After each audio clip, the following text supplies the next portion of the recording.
in August, we will open our borders to tourists. Yeah. Wonderful. Yeah. Yeah, well, I look forward to coming to visit again. Look, I like Taiwan. Yeah. I will show you around. Yeah, Taiwan's always such a nice place to visit. Yeah. Yeah, thank you so much. I think all our students should be online. I think they are online. Yeah. Okay, so Stephanie, can we get started? Okay, no problem.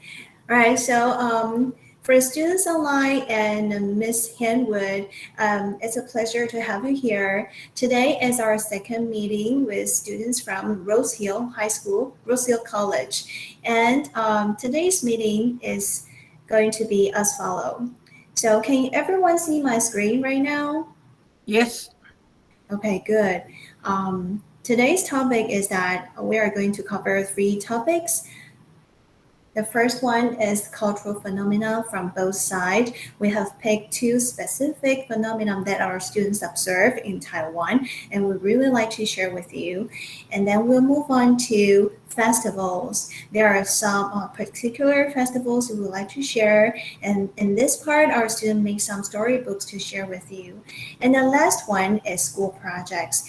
2 of our outstanding students would like to share with you their inventions. That is the projects they do at school this semester, and hopefully they will make it come true in the next semester. Okay. Yeah. Okay. So let's first up. Before we begin, let's have David introduce our guests, the friends in New Zealand. And it's going to give a short talk.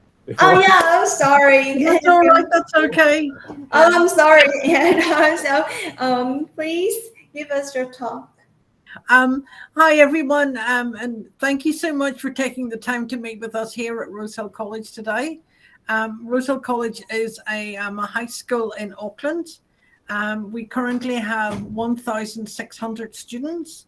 And we have at the moment 3 international students, but that will grow. We usually have about 35 international students. Auckland is the largest city in New Zealand, and we are based near the top of the North Island. Rosehill College, we've had international students at our school for over 25 years, so we have a great experience of having students at our school. International students come to us for either 1 term, or some can come up to 2 or 3 years like David did, and then go on to university in New Zealand. We teach a large number of different subjects across a number of areas, and students do the National Certificate of Achievement, which we call NCEA, which is our exam in New Zealand. We're known very well nationally and internationally for providing excellence and providing our students with a really successful pathway. All our international students, they live in homestay, and our homestays are usually within walking distance or 1 bus ride from school. And so we give really good quality homestays. The school has a really good sporting program, a really good art program, music program, and lots of things that you can do after school. So we would look forward to welcoming you to New Zealand, and hopefully someday you can come and visit Rosehill College as well in the not too distant future. But I know that our students here today are keen to talk to you about what life is like at New Zealand, and then hear what life is like in Taiwan. Okay, thank you so much. Yeah, thank you, Anne, for the detailed introduction to your international school. 同学，刚才呢 ，Miss Henwood 她介绍的是在他们学校的一个 international department， 这个是国际部。那他们有招收海外的学生，也非常欢迎同学去游学。那接下来他们现在已经开放 border， 就是开放边境了。所以他说的是呢，以后有机会大家可以去他们学校，有非常完善的以及丰富的一些课程可以去参加，这样子。Okay, thank you, Ms. Henwood. Thank you. So right now, I would like to have David to introduce the students in New Zealand to us. Okay. Hi guys. Before I introduce the students from Rosehill College, I'm going to introduce myself first. So hi guys. My name is David, and a coordinator for today's meeting, and I graduated Rosehill College last year. So here I'm going to help you guys presentation. Okay, so the first one, Aria, would you like to introduce yourself? Hi, I'm Aria. I did the last Taiwan meeting last year with David. This is Amelia. Hi.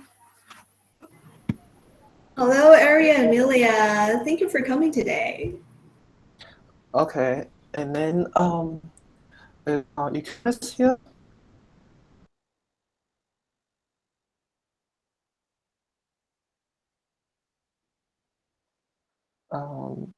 Eucharist, are you here?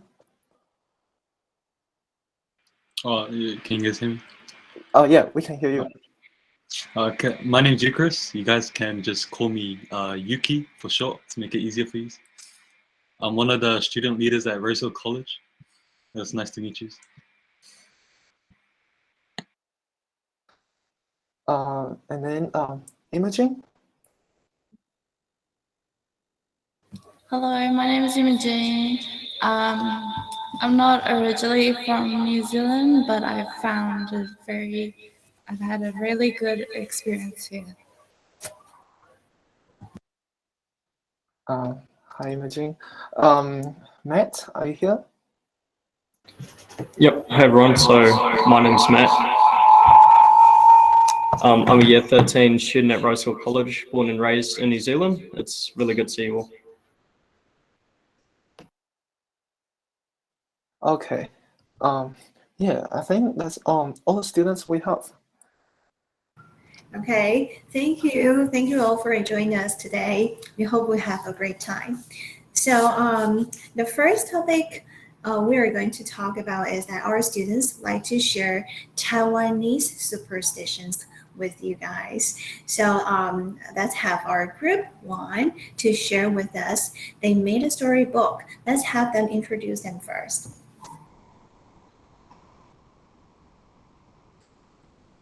Group one? 雅玉.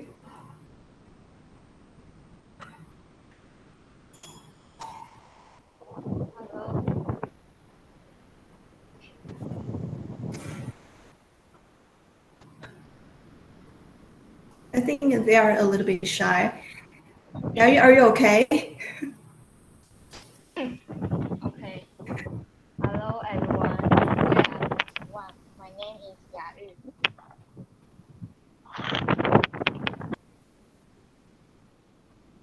Hi Yayu. Hello.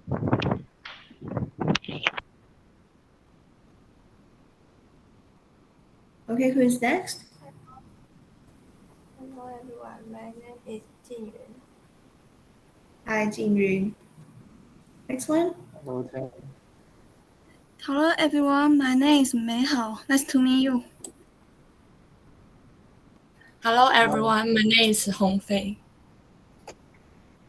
And today we are going to share the superstitions in Taiwan.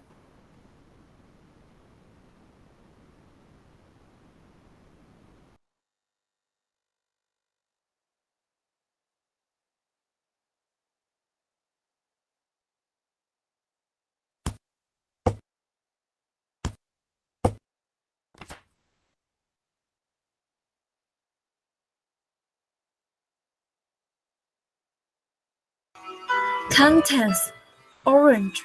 Example: personal experience. Conclusion. Origin.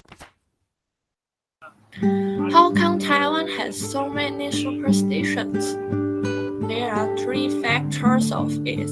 The first one is the Oriental personality, and the second one is Taoism, which is a religion, and the last one is our fear to ghosts.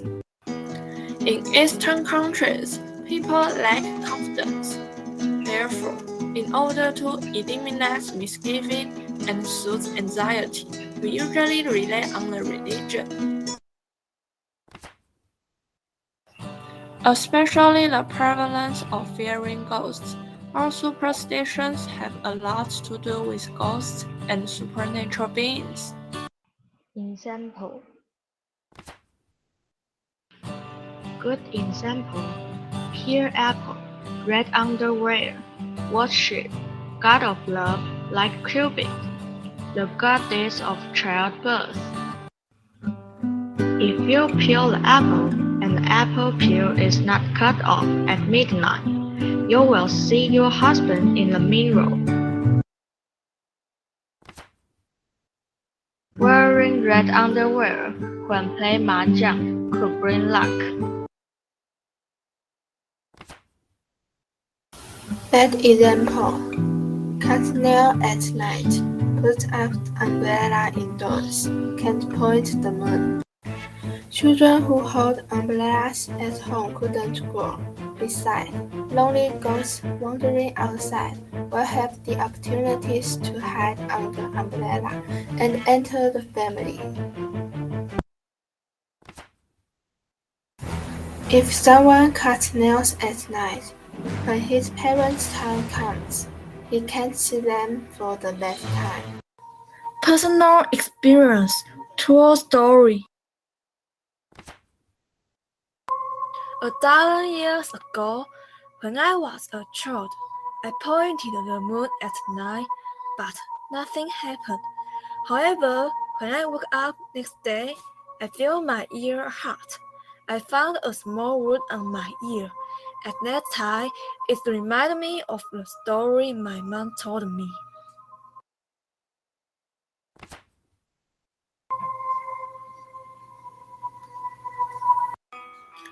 Conclusion.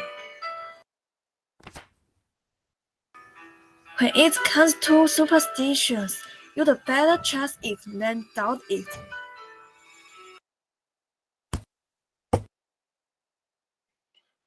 Oh wow, that's a really good presentation. Okay, this is the end of our presentation. Thank you for listening. And we are Thank you. wondering if there are any superstitions in New Zealand. Yes, we do. Okay, let me present it.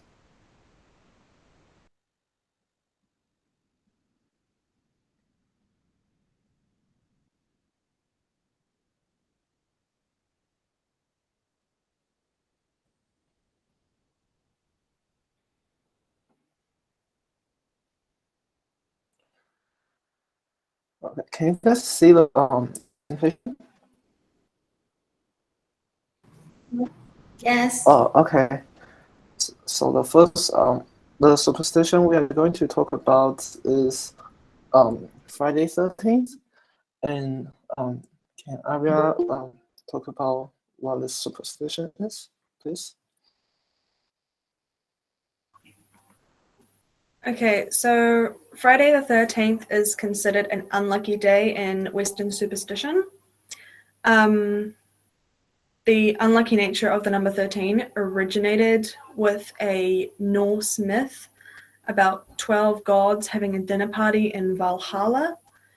The trickster god, Loki, who was not invited, arrived as the 13th guest and arranged for Horshelt boulder with a mistletoe-tipped arrow. Dowsy. Boulder died, and the whole earth got dark. The whole earth mourned. It was a bad, unlucky day. The major event in Norse mythology caused the number 13 to be considered unlucky. Yes. Yeah, that's Friday the 13th. Yeah. I wonder you guys believe in superstitions? I don't believe in superstitions. Me either.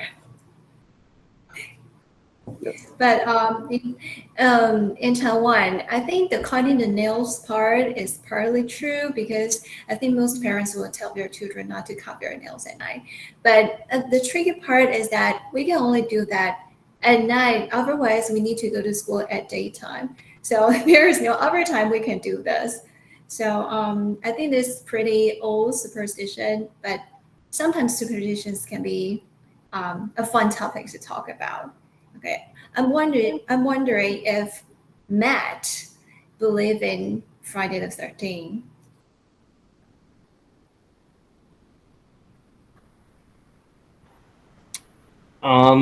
It's not really something I've believed in. I think it is cool to have superstitions, but it's not something I believe in. Okay, I see. Yeah. Yeah. So we only prepare for one Okay. superstition. Yeah. The next one, the next phenomenon that we like to share with you is about there is one special vehicles.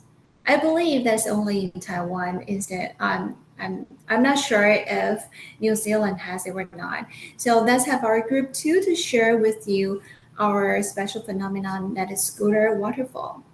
Group 2. Hi everyone, we are group 2. I'm Tian Xuan. I am Chen Yao. I'm Li Run. I'm Zhixiang. So today, we will introduce Taiwan's scooter culture. Before we introduce it, let's see what scooter in Taiwan looks like. Yeah. And this is a motorcycle, and I think it is more common in your country. But it isn't that common in Taiwan because it is very expensive. So let's make a curve on it. And this one on the right side, yeah, it's scooter in Taiwan. It is not only have this appearance, this and this are also scooter in Taiwan. So now we know how scooter in Taiwan looks like. Let's start introduce Taiwan's scooter culture. So why Taiwanese people like to ride scooters so much? Reason one, convenience. Taiwan is a very small country. It is too small to have space to park a car. As for Taiwanese, finding parking place is an annoying thing. Yeah, you usually need to spend more than 10 minutes to find a place to park your car. So most of Taiwanese people would choose to ride a scooter, not driving a car. And also, Taiwan's road is very small. So driving a car is a terrible decision. Riding a scooter is a smarter and a better way. And reason two, economy. Yeah. In Taiwan, having a car will cost you a lot of money. You need to pay much more than it cost because of the tax. So money will fly away. And if you want to take public transportation, it will cost you a lot of money too. So money will fly away again. But if you have a scooter, you can save a lot of money. And you can use that to do anything you want.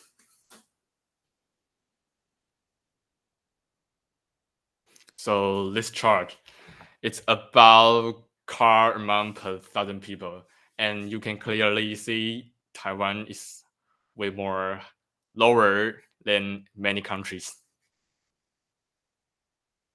And this chart is scooters amount per 1,000 people. And Taiwan is way more higher than many countries. And our introduction has finished. So thanks you for listening. Wow, that's a really good presentation too. So after the presentation, I want to ask how New Zealand's popular vehicles look like. Okay, so let me show you guys.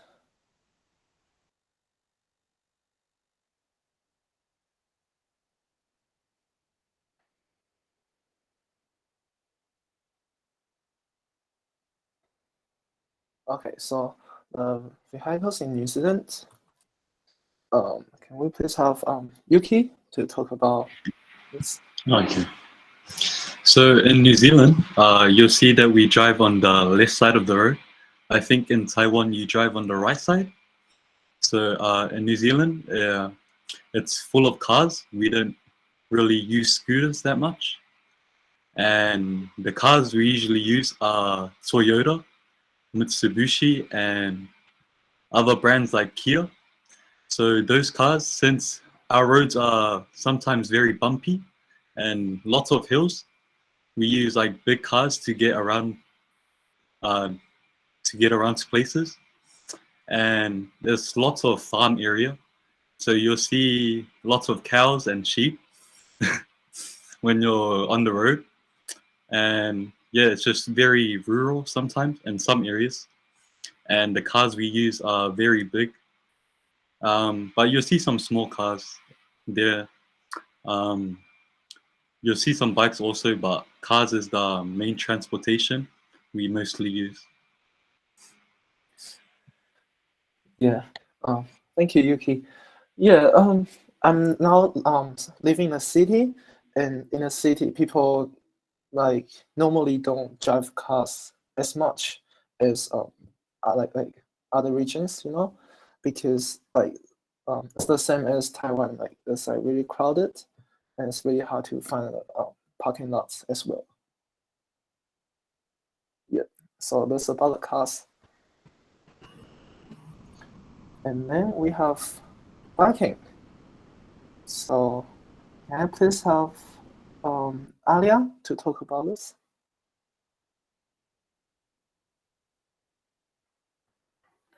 New Zealanders love being fit and healthy, so there are many tracks around New Zealand for people to go cycling.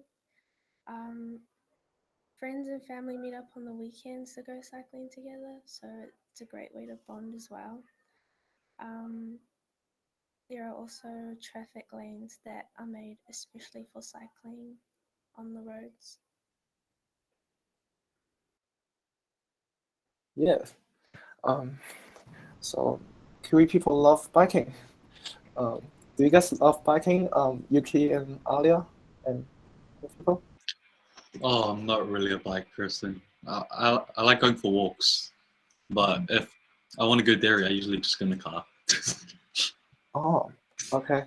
What about Liren? Do you go biking on weekends? Not really. Yeah. Oh, okay. So it's good that you guys have a chance that come to New Zealand and we'll go biking together, I guess. Yeah, I think the cultures are quite different. You said that there is a specific biking lanes made for the bikers, right? But in Taiwan, it is very rare to see that.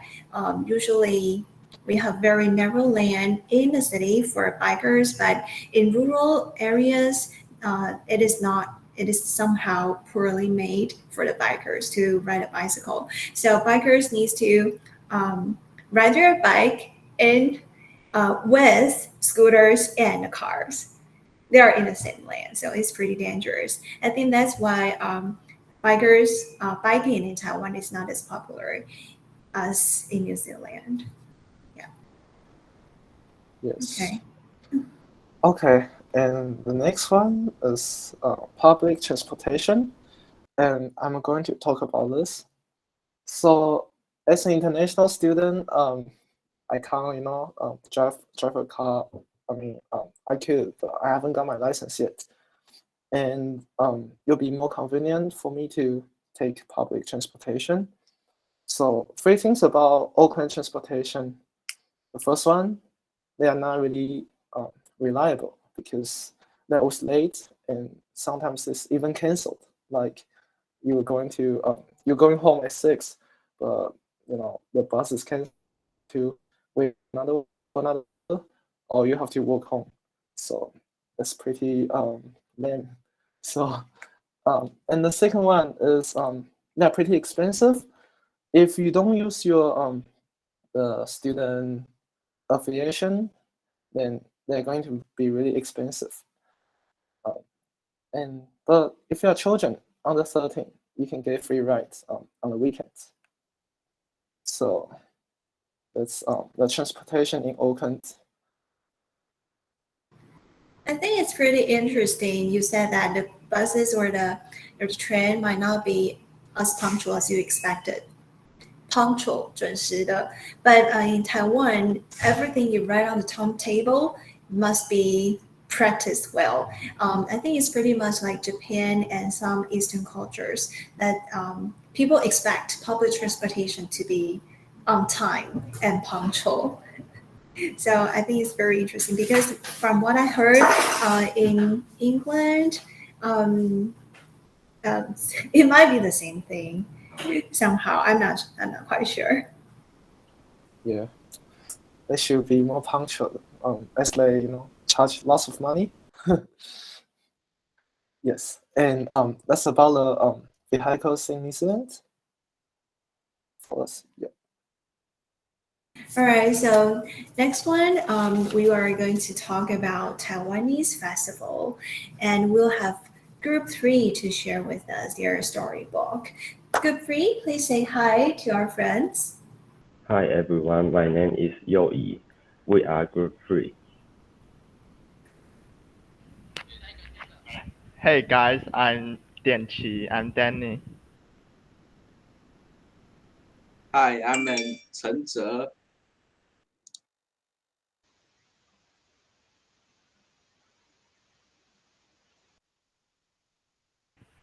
Today we will show you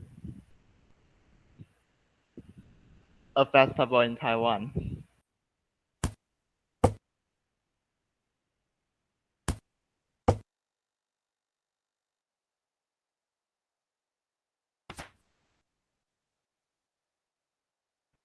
The origin of Dragon Ball Festival.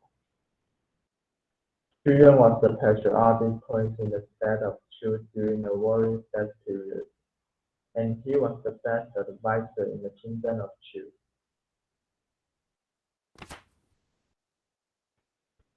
Once Yuan suggested the king of Chu to ally with the state of Qi against the most powerful state, Qin. But the other office holder was jealous of him. They think Yuan was betraying his own country. The king of Chu followed the evil office holder's advice and decided to banish Yuan. In 278 BC, the kingdom Chu was captured by an assault by the kingdom Qin. Yuan was so disappointed that he decided to hang a big rock and jump into the river to drown himself. The rest part of the story is legend. People were pressed with grief by Yuan's death.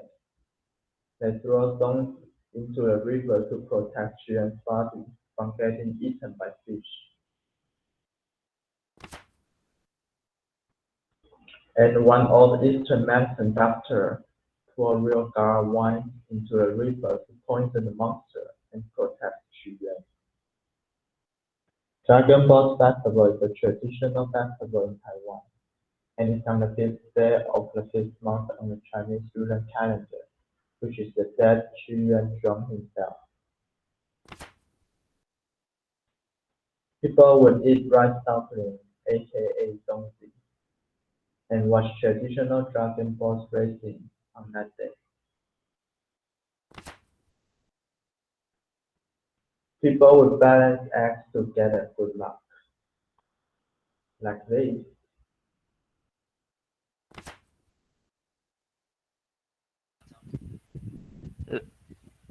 That's a booth. That's your sharing of Dragon Ball Festival. Do you guys have any questions? Dianqi, do you have any questions? Are there any festival you would like to show with us? Yes, we've got 2 festivals to show you guys. Okay. Give me a second.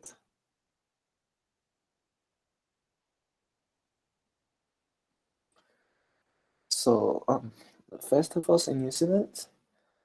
The first one is called Waitangi Day. And can I please have Ed to talk about Waitangi Day? Yep, so Waitangi Day is celebrated on the 6th of February every year to remember the signing of the Treaty of Waitangi, which is the peace treaty between the Māori and the British settlers in New Zealand on the 6th of February 1840, and is considered New Zealand's national day. There is a main commemoration held at the location of the treaty signing, where people of all communities and backgrounds usually gather at Waitangi to commemorate the first signing of New Zealand's founding document. But it is also commemorated and celebrated throughout New Zealand. Public celebrations include Māori ceremonies, as well as sporting events, music, and parades. Yeah, thing is, we have party on stage.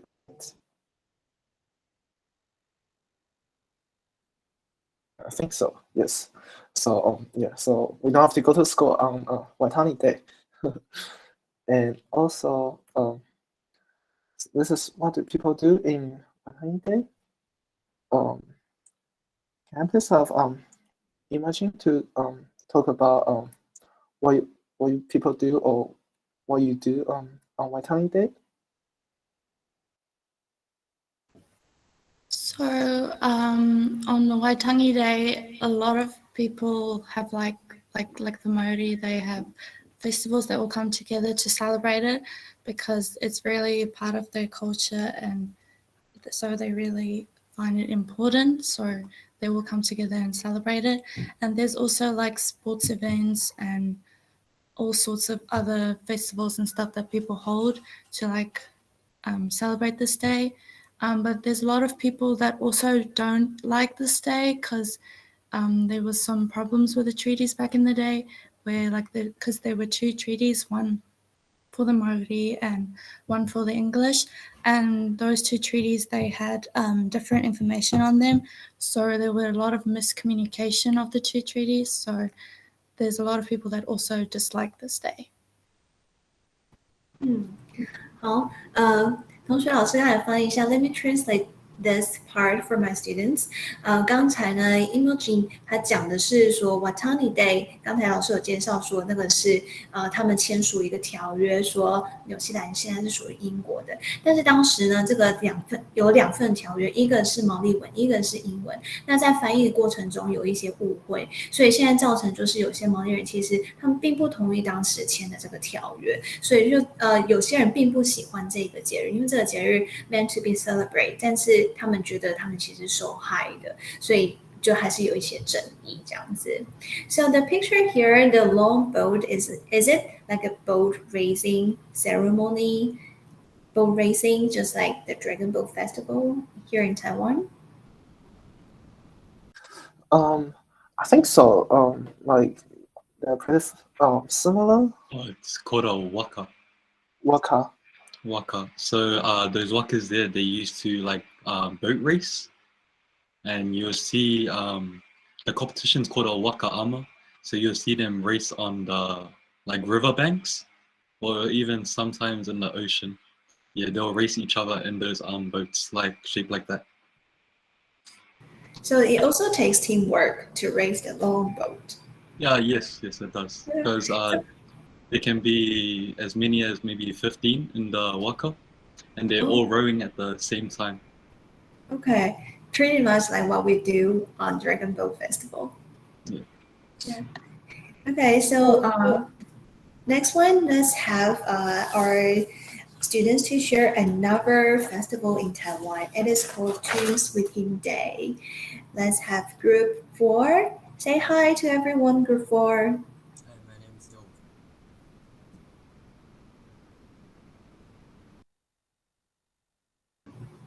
Okay, Chen Jie.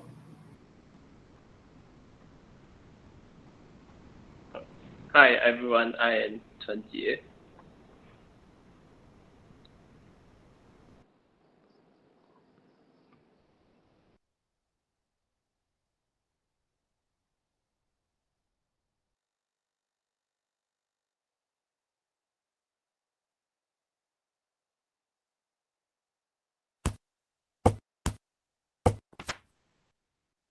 Tomb Sweeping Day. Hello everybody, today we will introduce Tomb Sweeping Day.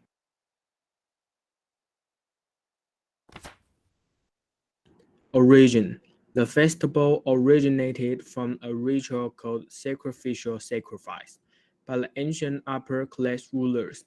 They would clear graves and make sacrifice to ancestors. After being imitated by the ancients, it has been passed down to the present day.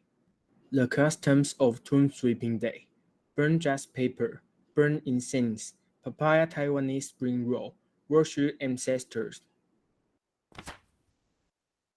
They are just paper. We burn them and it will turn into money the ancestors can spend it. They are incense. We can pray to our ancestors and communicate them by burn incense. Eating smoothie originate from the Cold Food Festival, which has a similar date with Tomb Sweeping Day. In that day, we could only make food without fire. That's why we call it Cold Food Festival. You can add whatever you like. There is no limit to what you can add. Like I like to add peanut flour, sugar, and meat. Ancestor worship is a belief. We worship our ancestors to commemorate and express the kindness that our ancestors raised us. And we also pray to them for peace.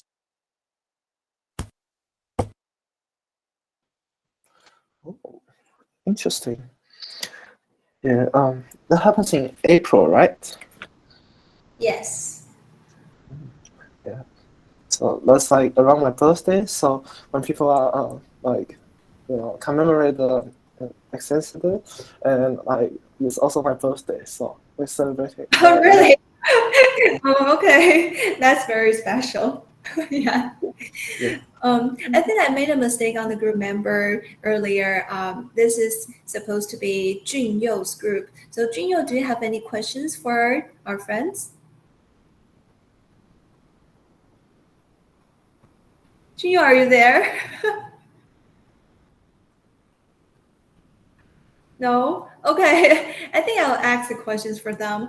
They would like to know, well, are there any similar festivals in New Zealand? Do we have similar festivals to commemorate ancestors? Okay. I remember there's a day called Anzac Day. That's to commemorate the soldiers that passed away from wars. Yes. Do you guys know about Anzac Day? Anzac Day? I don't think so. We also have a day to commemorate soldiers from the war, but it's quite controversial here. Yeah. Okay, so I've heard that you have a day that is about the lunar calendar, also looking at a star sign. Oh, yeah. So okay. We'll show you.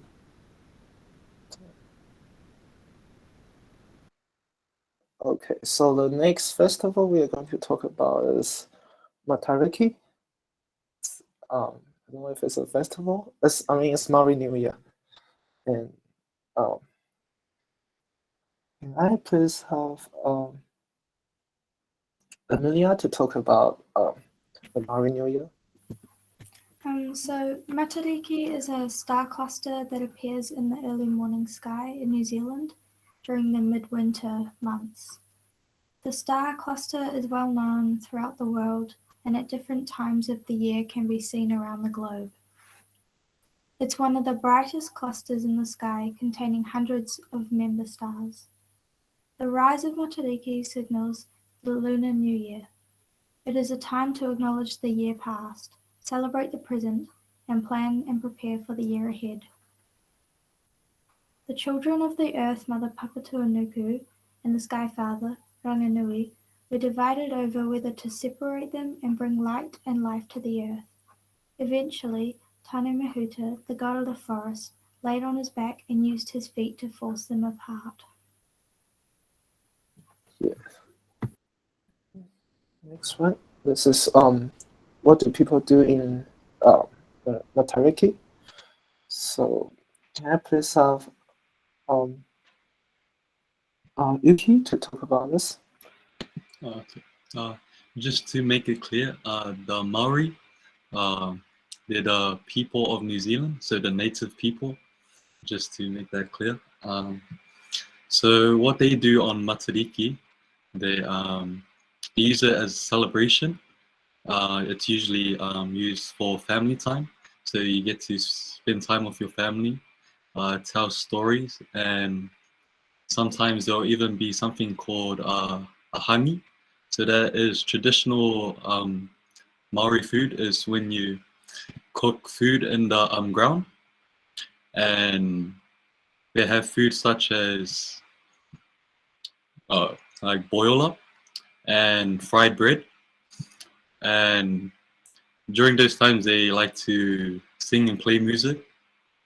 And yeah, it's just a time where you can spend with your family and get close with each other.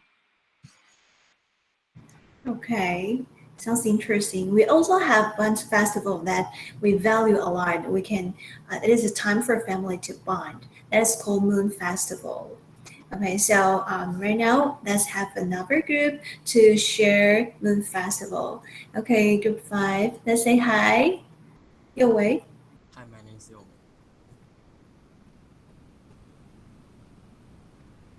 Next one, Chen Jie.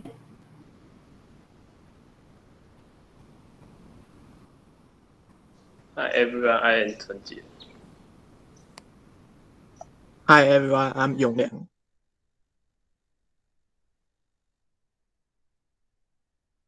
Barbecue with family.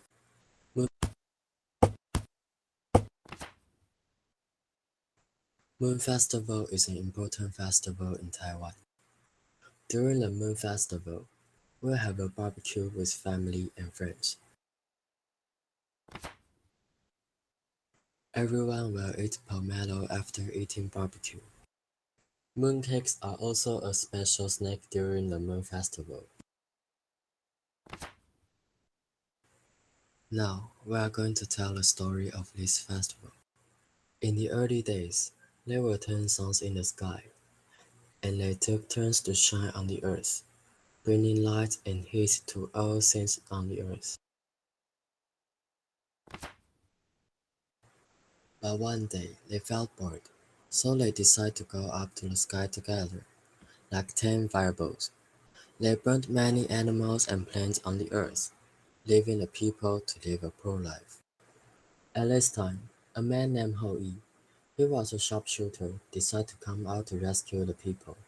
After a long time, he arrived at the gathering place of the sun and shot them down one by one until the last sun. After Hou-Yi shot down 9 suns, people finally lived a happy life. They all had great respect for him and regarded him as their savior. The Moon Festival is a festival we are all familiar with. On this day, we can do many activities with our friends and relatives, such as barbecue, moon watching, and eating pomelo.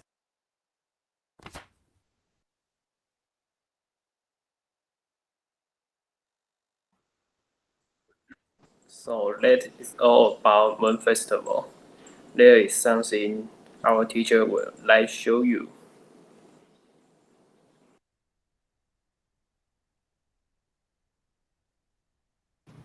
Okay, this is the real moon cakes. We are from the central part of Taiwan. It's a county called Zhanghua.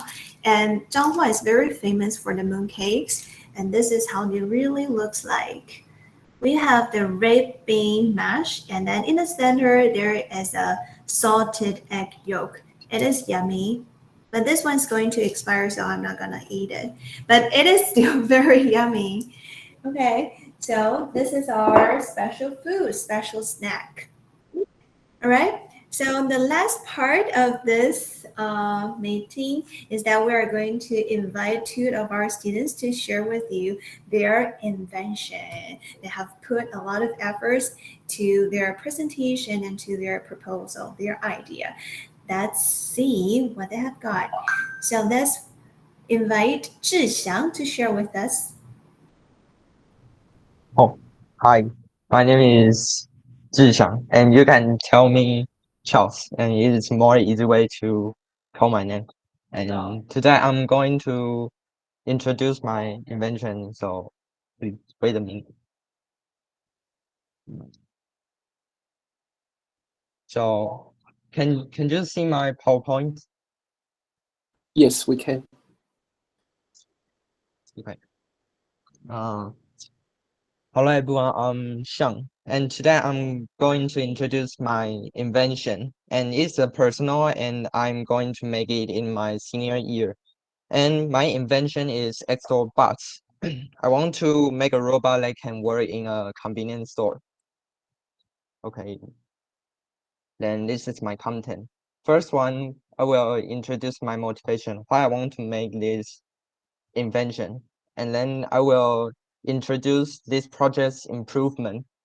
And at the end, I will introduce this project's detail, like what we use in this project, something like that. Okay. Let's talk about my motivation. First, we want to introduce what we found. The first one is the trend of unmanned. Because of COVID-19, people start to migrate. We want to reduce the interaction to each other. So the unmanned, this trend called unmanned, and this trend became more and more important. And then we found out we have a X story in Taiwan. And then we found out they have a useless bus, and it just can take the screen and move around and play the video. Okay. So before we introduce our improvements, I want to share the concept unmanned. Nowadays, we have many factories will use this concept to make the robots or use some electronic skills to make things they want to reduce the cost in their project. Like nowadays, we have many factories will use the robots to get the goods instead of people. Like Amazon have the robots like that. And now this is our store in Taiwan. Okay. And this is a robot you can see in Taiwan. And it just take a screen and play the video. So we want to improve it to make the work more better. And what we want to do a robot like that, but it can move and do some things better. And the first one is that it can count goods. And the second one is we want it to helping the customers by using some voice. Okay. The second part is our improvements. We have 4 improvements. The first one is we want to keep their original functions. We want to make it move and having some face or emotion. And then we want to each connect to Wi-Fi that it can connect to Wi-Fi that it can count goods and use some voice to helping customers or using their hands to helping customers. And improvement, how we want to do this because of COVID-19. So we found out this trend, so we want to do this and reduce the opportunity of working because we can reduce the opportunity that's doing this job again and again. So we can use better way than the details. And we will use Arduino and ESP8266 or ESP32 is a kind of reference that we can use Wi-Fi to connect to ESP32 or 8266. Then it will connect to Arduino to give some instruction to the things we want. Then this one is Arduino. As you can see, they have many pins. Then we just write in some codes to control the pins to give the voltage or not. So we can make the LED lights or not. So we just write some codes to tell them to do the things we want. Then we can connect to many things like DC motor. Then it will connect to the wheel to make it roll, or HG motor to make it move, and LCD to show their face or the words we want, and MP3 transistor to give the voice we want. Then do you have any question about this project? Yes, I have a question. So, okay. Yeah, I wonder if you guys have already created the invention and then it's applied to the convenience store. So can you say it again? Because Like my okay, Wi-Fi so is it's okay. In short, like can people see the invention in the convenience store already? all this. They just take the screen, but it can't do anything, just play the video. So we want to improve it. This project right now is at the phase of a proposal, and they are going to make a real one in the next semester. So that's the school syllabus. Okay, yeah. So hopefully we'll see it in the convenience store next semester or in the future. Okay, next one, let's have our last presenter, Jin Yun, to talk about her invention, which is garbage sorting machine. Okay, Jin Yun.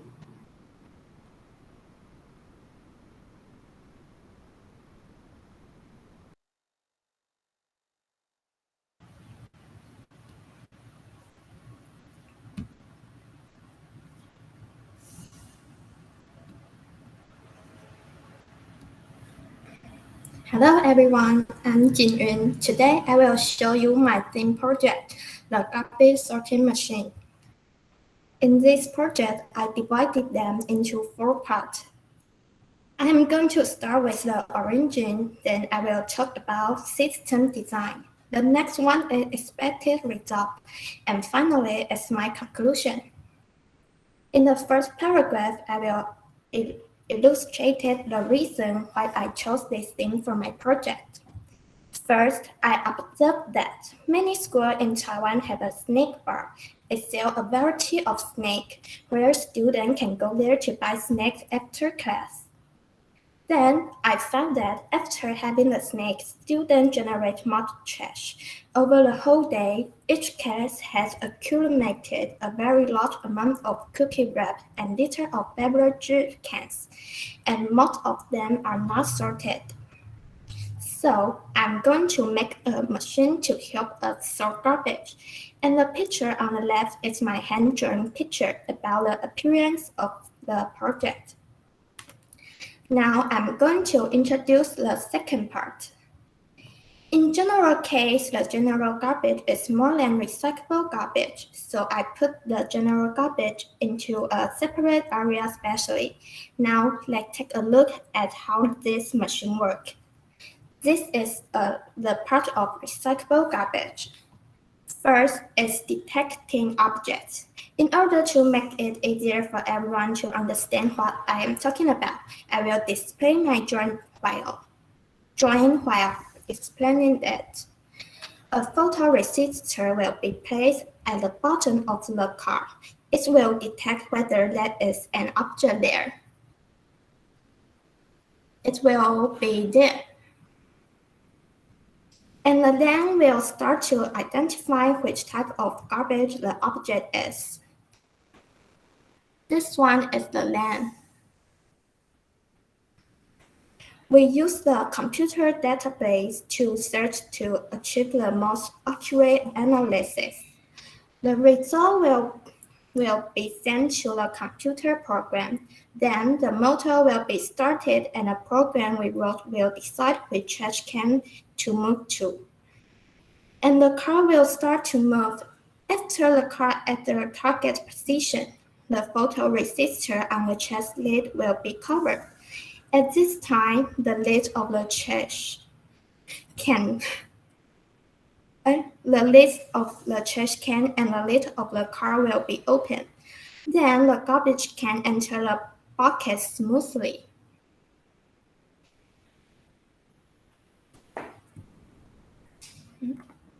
After explaining the part of recyclable garbage, now I'm going to explain the part of general garbage.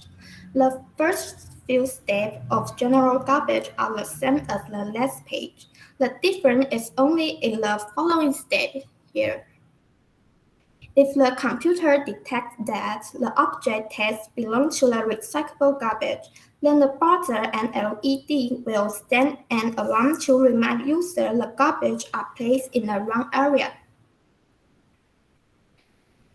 In the third part, to make it easier for everyone to understand the function of the project more clearly, I conclude the following 4 points to illustrate what the program should have.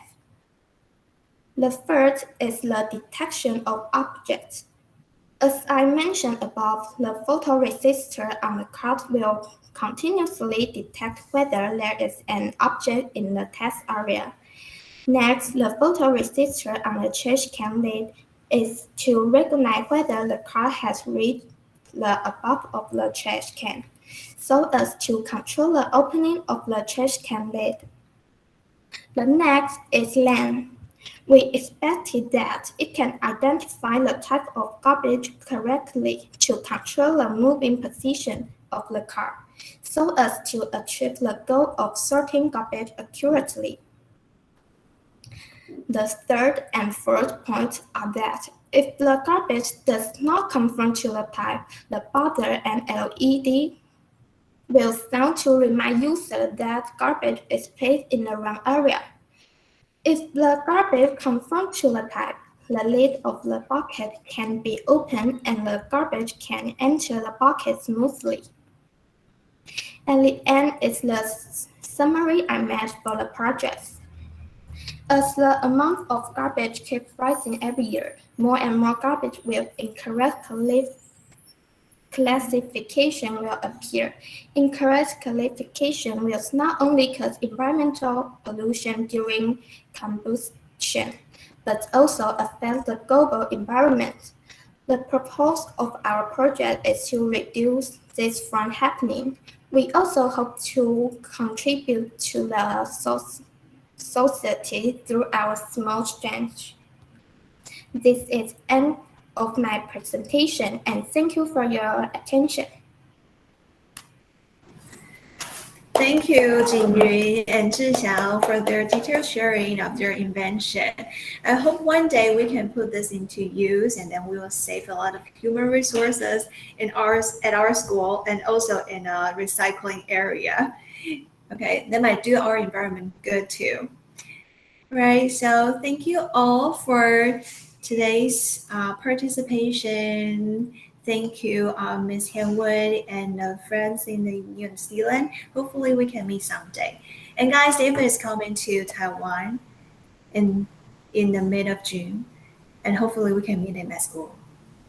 Could you give her some feedback? Yeah, do you have feedback? Thank you so much for all your wonderful presentations and taking all the time, and I really appreciate all the effort you've made in all the presentations. They were all so different, but we've all gained so much knowledge.